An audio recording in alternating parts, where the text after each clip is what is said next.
Luna Martinez stood at the entrance of the Galactic Academy of Advanced Sciences, her weathered duffel bag slung over one shoulder, watching the stream of beings from across the galaxy float, slither, and undulate their way through the crystalline doors. The acceptance letter in her pocket felt heavy, probably because she'd read it so many times the paper had practically doubled in weight from her fingerprints. Another carbon-based life form, thinking it can comprehend advanced sciences, sneered a passing Arcturnian, their bioluminescent tentacles flashing in patterns of clear disdain. How quaint. Luna rolled her eyes. Oh look, a walking mood ring with an attitude. How original. She'd prepared herself for this. Being the first human accepted to GAS wasn't going to be a walk in the park. But after graduating top of her class at MIT, she'd earned her spot here, prejudice be damned. The central atrium of GAS was a marvel of architecture, with gravity-defying walkways spiraling up towards a distant ceiling that seemed to open directly into space. Holographic signs flickered in dozens of languages, eventually translating to English as Luna's neural translator caught up. Welcome to orientation, class of 2276. Speciation registration. This way droned a bored-looking Valorian administrator, their 4 arms simultaneously typing on different holographic interfaces. They didn't even look up as Luna approached. Name and planet of origin. Luna Martinez, Earth. The typing stopped. All 4 arms froze. 3 eyes swiveled to stare at her. There must be some mistake. We don't accept. The administrator's translator seemed to struggle before spitting out, primates. Luna leaned forward, sliding her acceptance letter across the floating desk. Funny, because your admissions board seems to think differently. Unless those 7 signatures are just really elaborate doodles. A crowd was gathering now, whispers and clicks and electromagnetic pulses of gossip spreading through the assembled aliens. Luna kept her spine straight, face neutral, even as she felt dozens of eyes, optical sensors, and sensory organs she couldn't even name fixed upon her. This is unprecedented. A booming voice cut through the murmurs. The crowd parted as Professor Zixvorn strode forward, his crystalline exoskeleton catching the light in rainbow patterns. As the head of quantum engineering, his reputation preceded him: brilliant, arrogant, and notoriously demanding. I will not have the academic standards of this institution lowered to accommodate primitive species. Luna met his gaze steadily. Fascinating.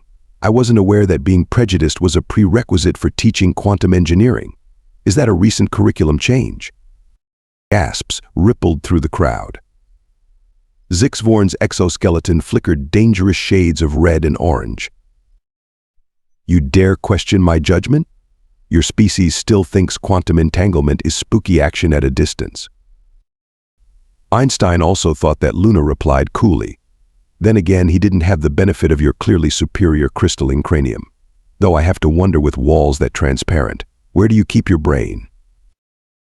The assembled crowd went deadly silent. Zixvorn's exoskeleton now pulsed with barely contained fury.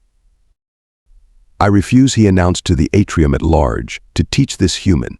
Let her stay. The admissions board has made their mistake, but she will not set foot in my classroom. Perfect, Luna said brightly. I do my best work with teachers who don't want me there. Makes proving them wrong so much more satisfying. As Zixvorn stormed off, his crystalline form practically vibrating with indignation, Luna finally allowed herself to exhale. She'd known this wouldn't be easy, but open hostility from one of the leading professors. This was going to be interesting. Well, she muttered to herself as the crowd began to disperse, many still shooting her looks that ranged from curious to contemptuous. At least nobody can say orientation was boring. She checked her schedule on her neural interface. First class advanced quantum theory. Professor Zixvorn. Luna grinned. Sometimes the universe had a sense of humor after all. 2 weeks into the semester, Luna sat in the back of Professor Zixvorn's lecture hall, furiously scribbling notes as holographic equations danced through the air. Something wasn't adding up in the standard quantum teleportation equations. There was an elegance missing, a simplicity that nature usually preferred. And that, students, is why the Zixvorn-Kraknor theorem of matter transportation requires a minimum of 7 quantum harmonizers for stable teleportation. The professor's voice droned on, his crystalline form refracting the equation displays. Luna's hand shot up before she could stop herself. "The human has a question." Zexvorn's tone dripped with condescension. "This should be entertaining." "Yes, actually. Your equation assumes quantum entanglement needs to be maintained across all 7 harmonizers simultaneously. But what if?" Luna stood up, walking toward the front of the room. "What if we used nested fields instead? Look at the 3rd variable set." She reached for the holographic display, her neural interface allowing her to manipulate the floating symbols. The class watched in shocked silence as she rearranged the mathematical symphony before them. "If we cascade the fields like this, we'd only need 3 harmonizers. The efficiency would increase exponentially, and the energy cost would drop by 82%. The silence that followed was deafening. Then, predictably, the laughter started. "The primitive thinks she can improve on the Zexvorn-Kraknor theorem," hooted a Centaurian student, their multiple mouths all grinning mockingly. "Next she'll tell us Earth's flat Earth societies were right all along," chittered another. Professor Zexvorn raised a crystalline appendage for silence, his form now pulsing with dark, angry colors. "Ms. Martinez, your species barely mastered nuclear fission without destroying themselves. The arrogance to suggest you found a flaw in a theorem that's been peer-reviewed by the greatest minds in the galaxy." "Truth doesn't care about peer review," Luna interrupted. "The math supports my theory. The current model is unnecessarily complex." "Very well." Zexvorn's voice turned dangerously soft. "You have 1 month to prove your theory. Build a working prototype using your simplified model. When you fail, and you will fail spectacularly, you will withdraw from this institution and return to your primitive world. Do you accept these terms?" Luna felt every eye in the room on her. This was suicide. No student had ever built a working teleporter alone, let alone in a month. But backing down now would confirm every prejudice they held about humans. "I accept. 1 month. The human's going to get herself atomized," someone whispered as she returned to her seat. After class, Luna found herself wandering the lesser-used corridors of the quantum labs, looking for any unused space she could claim for her project. That's when she heard a soft humming in a language her translator couldn't quite catch. Around the corner, she found an ancient-looking alien using some kind of sonic device to clean the quantum residue off the walls. His exoskeleton was a dull gray, worn with age, but his movements were precise and deliberate. "Excuse me," Luna called out. "Are there any unused labs in this section?" The alien turned, revealing 4 deep-set eyes that seemed to twinkle with intelligence. "Ah," the human student. "News travels fast, even to us maintenance workers. I'm Kl'thix, Luna Martinez. And yes, the human who's either going to revolutionize teleportation or get herself kicked out trying." Kl'thix's mandibles clicked in what Luna's translator interpreted as amusement. "There is an old lab, abandoned after the great quantum accident of 2253. No one goes there anymore. Might suit your needs." He led her down a twisted corridor to a heavy door marked with warning signs in 17 different languages. "The accident released some mild quantum fluctuations," Kl'thix explained, waving away her concerned look. "Nothing dangerous anymore. Just enough to keep the squeamish away." As the door creaked open, Luna gasped. The lab was huge, filled with outdated but serviceable equipment. "This is perfect. But why are you helping me?" Kl'thix's exoskeleton shifted, revealing intricate patterns Luna hadn't noticed before. "Perhaps I too know what it's like to have others underestimate your potential. Did you know that the Zexvorn-Kraknor theorem has a flaw in the 4th-dimensional matrix as well?"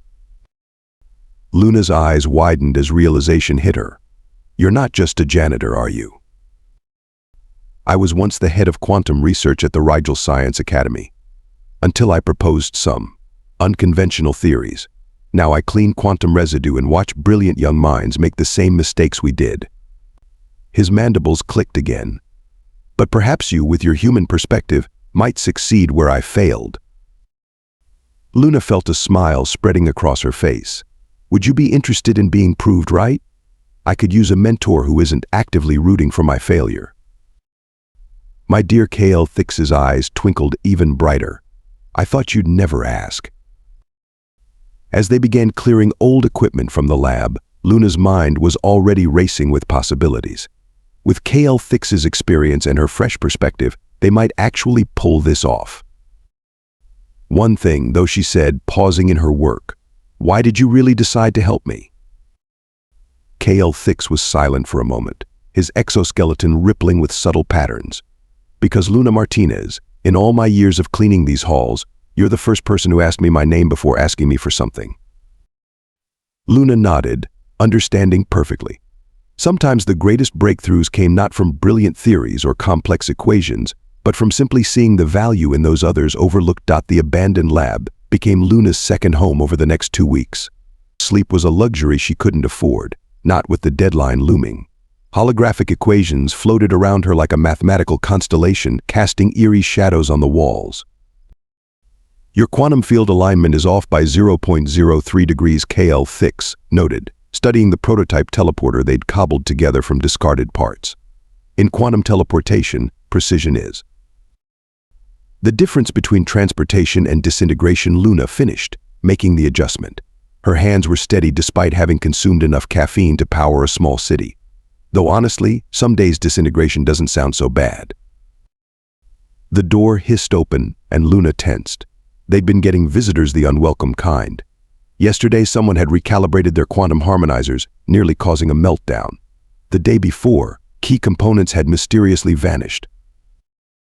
But it was just Professor Zex Vorn, his crystalline form casting prismatic patterns across the lab.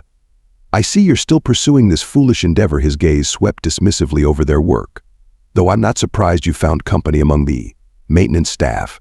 Jealous that I found a better teacher, Luna shot back, positioning herself between Zex Vorn and their prototype.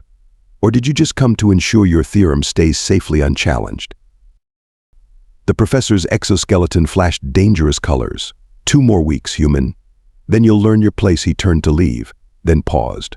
Oh, and do be careful with those quantum harmonizers. I hear they've been temperamental lately. After he left, Luna slammed her fist on the workbench. He's behind the sabotage attempts. He has to be. Perhaps, Kl'thix said quietly, but proving it won't help your project. He moved to a dusty corner of the lab, pressing his appendage against what looked like a solid wall. A hidden compartment slid open. I believe it's time you saw this. He pulled out an ancient data crystal, its surface etched with symbols Luna's translator couldn't decipher.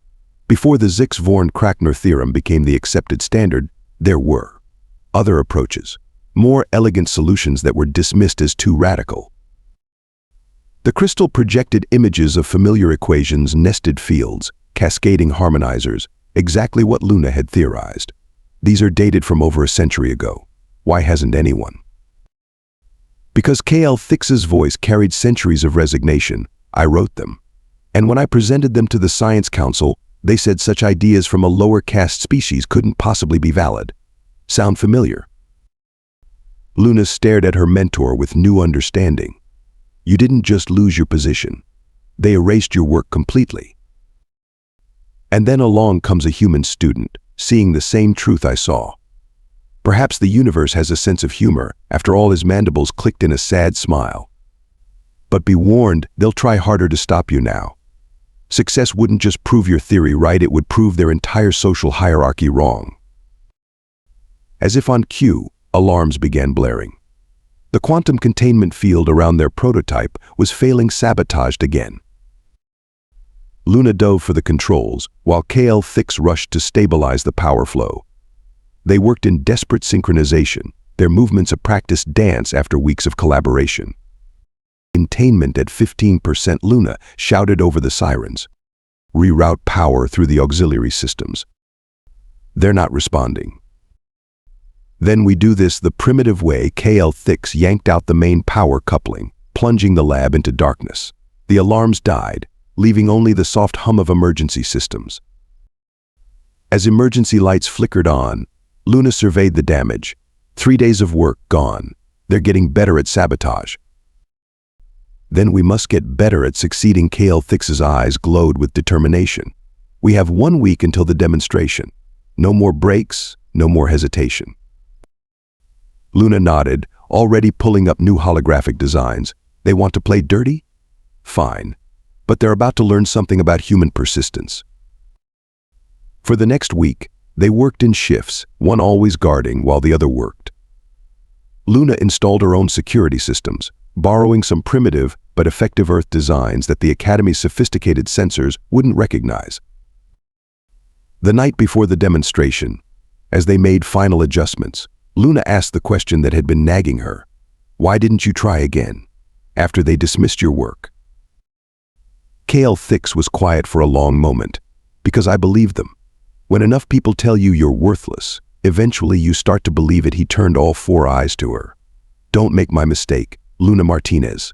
Tomorrow, you show them all what a primitive species can do. Luna looked at their creation sleek, elegant, and theoretically impossible, according to current science. Tomorrow would either vindicate them both or end in spectacular failure. Well, she said, making one final adjustment. At least it'll be a hell of a show either way. The demonstration hall was packed.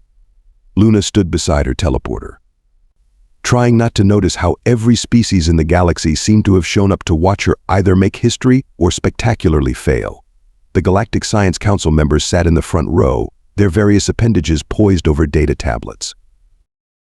Remember, Kl'thix whispered from his position near the maintenance door, no matter what happens. I've already made them question everything they believe Luna finished, though proving them wrong would be a lot more satisfying. Professor Vorn took the podium, his crystalline form gleaming under the spotlight. We are gathered here to witness an attempt by Earth student Luna Martinez to disprove the established Vorn-Kraknor theorem of matter transportation. While I admire such ambition, even from a primitive species. Let's skip the eulogy and get to the demonstration, Luna interrupted, stepping forward. Unless you're worried about something. Murmurs rippled through the crowd. Vorn's exoskeleton flashed dangerous colors, but he gestured for her to proceed. Luna activated her teleporter. The three quantum harmonizers hummed to life, creating nested fields just as she'd theorized. She placed a test object, an antique Earth watch, on the transmission pad. Nothing happened. Snickers began spreading through the audience. Luna's hands flew over the controls, heart racing. Everything was correctly calibrated, but the quantum fields weren't stabilizing. As expected, Vorn began, the fundamental flaws in. Wait, Luna's eyes narrowed as she spotted something. The main power coupling signature was off, subtly wrong in a way only someone intimately familiar with the technology would notice. Someone had sabotaged it, counting on her not doing one final check. She caught Kl'thix's eye and nodded slightly. He understood immediately, disappearing through the maintenance door. The great human innovation, everyone, Vorn was saying.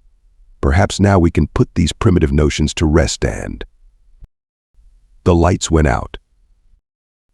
In the darkness, Luna moved swiftly, swapping out the compromise coupling with the backup she'd hidden in her jacket. She'd anticipated one last sabotage attempt.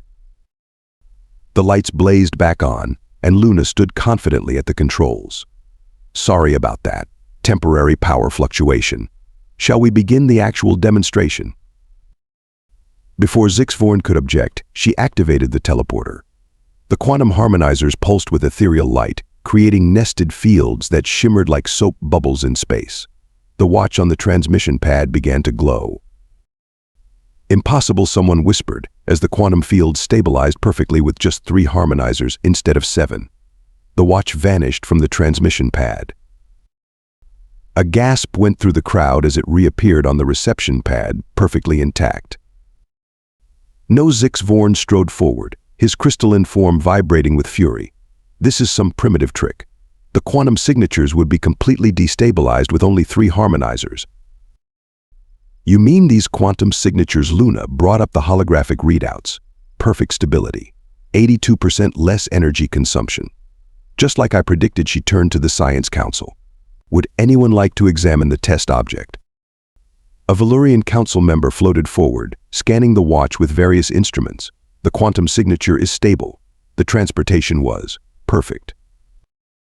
This is outrageous. Vorn's voice rose to a shriek. She must have had help. No human could. You mean like the help you had suppressing my theories a century ago? Kl'thix stepped out of the shadows, his worn exoskeleton now bearing the unmistakable markings of a senior quantum researcher. The crowd fell silent as recognition spread. Researcher Kl'thix, one of the council members, rose in shock. "We thought you were dead." Nearly dead would be more accurate. Professionally, at least Kl'thix moved to stand beside Luna. This human didn't just prove her theory today. She proved that progress comes not from clinging to established beliefs, but from being willing to see beyond them. Luna gestured to her teleporter. "Should we try something bigger? Perhaps Professor Zex Vorn would like to volunteer? I promise the process is mostly painless." The professor backed away, his exoskeleton now a pale, sickly color.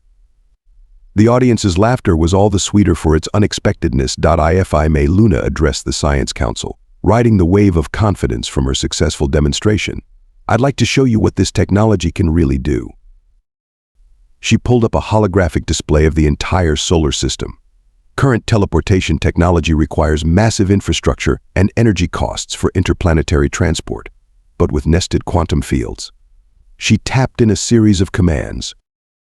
The quantum harmonizers pulsed with renewed energy. This time, instead of a watch, she placed a sealed container of water on the transmission pad. Distance is just another variable in the quantum equation. Watch. The container vanished. A massive viewscreen activated, showing a reception pad on the lunar colony. The container materialized perfectly, its seal intact, water undisturbed. The amphitheater exploded in thunderous applause, clicking mandibles, flashing bioluminescence, vibrating crystalline forms, and good old-fashioned hand clapping, creating a symphony of approval. "Real-time interplanetary teleportation," Luna announced, "with less energy than it takes to power this building. And this is just the beginning." The Science Council members huddled together, their various appendages gesturing animatedly. Finally, the chief counselor stepped forward, their forms shimmering with formal patterns. "Luna Martinez of Earth, your demonstration has not only validated your theory but opened new possibilities for galactic transportation. The Council hereby grants you full research funding," and they paused dramatically, a position as the youngest senior researcher in Academy history. Students began rising from their seats, first a few, then dozens, then the entire amphitheater. Even species without legs found ways to show their respect. A Valaxian crystal choir began humming the traditional song of academic achievement, their harmonics filling the space with ethereal music. Luna turned to find Professor Zex Vorn standing beside her, his crystalline form dim with what her translator suggested was embarrassment. "It seems," he said stiffly, "that I must revise certain assumptions, both about your species and about the nature of quantum mechanics itself." "That must be painful," Luna replied, then softened her tone. "But science is about growing past our preconceptions, isn't it?" Indeed, he extended a crystalline appendage. "Welcome to the faculty, Professor Martinez." Kl'thix stepped forward, his aged exoskeleton now shining with restored pride. "Perhaps it's time for the Academy to revise other old assumptions as well, starting with my own research archives." The Council quickly agreed, no doubt eager to avoid another public revelation of past prejudices. As the celebration continued around her, Luna took a moment to check her grandfather's watch, still keeping perfect time, despite its quantum journey. She smiled, remembering his words, "The universe doesn't care about who makes the discovery, only that the discovery is made." Today, she'd proven that humanity deserved its place among the stars. Not bad for a primitive species.